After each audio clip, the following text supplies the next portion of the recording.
You wake up 40,000 years ago, and someone is looking at you from across the fire.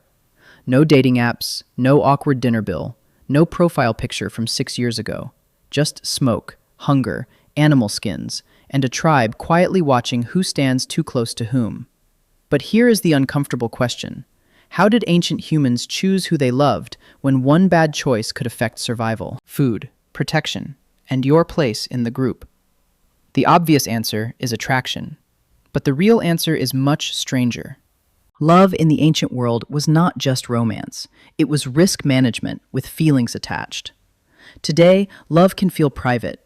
You like someone, you text them, you overthink one message for 3 hours, and somehow society continues. But for early humans, choosing a partner was tied to everything. Who helped gather food? Who protected children? Who shared? Meet who stayed calm during danger, and who the rest of the group trusted. That sounds obvious. Strong people probably got chosen. Beautiful people probably got attention.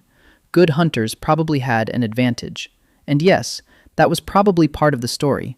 But ancient life almost never gives us the clean answer. Because being strong was not enough. A person who was powerful but selfish could become dangerous. A person who was attractive but unreliable could leave children vulnerable. A great hunter who refused to share might impress no one for long. In a small tribe, reputation followed you everywhere. There was no moving to a new city and reinventing yourself with better lighting. Everyone knew what you did yesterday. This is where the evidence gets interesting. Archaeologists cannot dig up love directly. There is no fossilized first date. But they can study bones, burial patterns, tools, living hunter-gatherer societies, genetics, and the human body itself.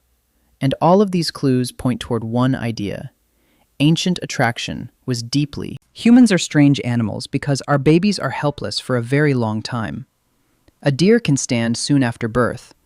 A human baby is basically a screaming potato with future potential. That meant ancient parents needed help. Mothers needed protection, food, support, and social allies.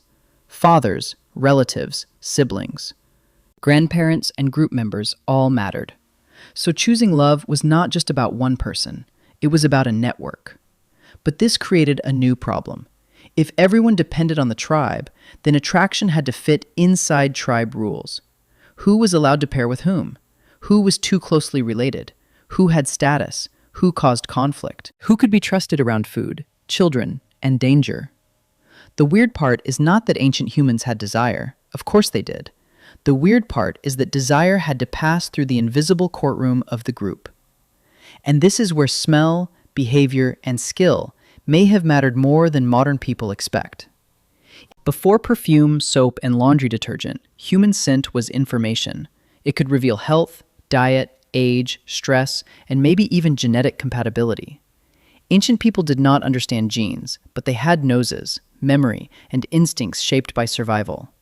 A healthy body, clear skin, strong movement, familiar but not too familiar scent could all send signals not romantic in a candlelight way, more romantic in a you probably won't die immediately way.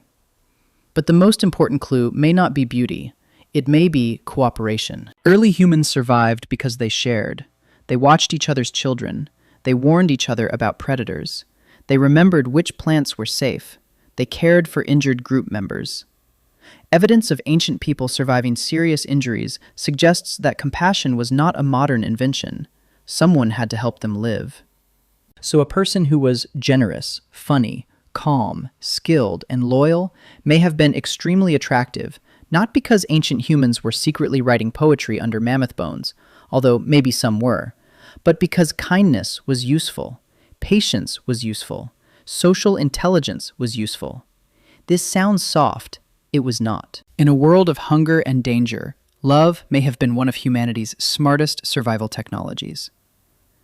Then comes the twist. Ancient humans may not have chosen partners as freely as modern people imagine. Love probably existed, but it was shaped by family needs, group alliances, survival pressure, and social approval. Some pairings may have been romantic, others may have been practical. Many were probably both. The heart wanted something. The tribe needed something. and ancient life forced those two things to negotiate. This is the part modern people usually misunderstand.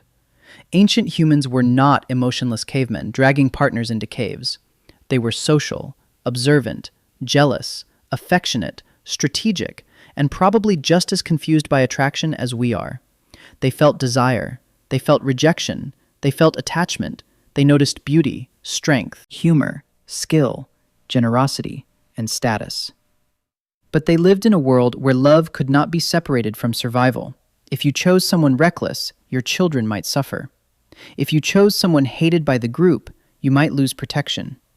If you chose someone from outside the tribe, that could mean danger, alliance, trade, or conflict. Love was personal, but it was never only personal. And still, there is something strangely familiar here. Modern humans may have cars, phones, toothbrushes, and the ability to ruin romance with a single badly timed emoji, but we still look for ancient signals. Is this person kind? Are they loyal? Are they healthy? Do other people trust them? Would they stay during hard times? Would they protect what matters? The world changed, but the human brain still carries echoes of that ancient fire circle. So how did ancient humans choose who they love? Not with one rule, not just beauty, not just strength. They chose through attraction, survival, reputation, scent, skill, family pressure, group approval, and the deep need to belong. Love was never simple. It was biology wearing a social mask. And maybe that is why love still feels so powerful today. It was built in a world where choosing the right person could mean warmth, food, children, safety, and a place beside the fire. If you want to understand the strange world our ancestors lived in, subscribe for more stories about ancient humans.